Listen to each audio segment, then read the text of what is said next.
Welcome back, as we continue in this program by discussing some points about parts cleaning. It is important that you are aware that only a recommended safe solvent degreasing agent is used to clean electrical components. The recommended cleaning method is by swabbing the cleaning fluid over components using a paintbrush to dislodge contaminants. Do not immerse the Bendix unit in cleaning fluid. This will degrease the clutch internal mechanism, and there is no practical way to re-lubricate this component.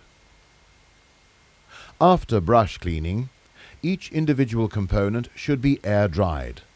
Always blow away from your body to protect against personal injury.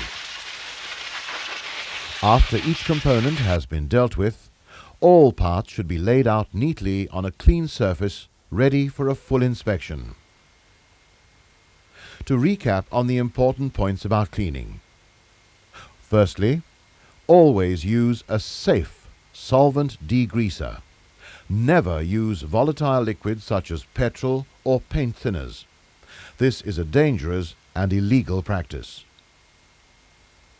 Do not immerse the Bendix unit in liquid degreaser, as this will remove the internal lubrication. Always air dry each part, keeping the air nozzle pointed away from your body. After the break, we shall move on to the assembling procedures.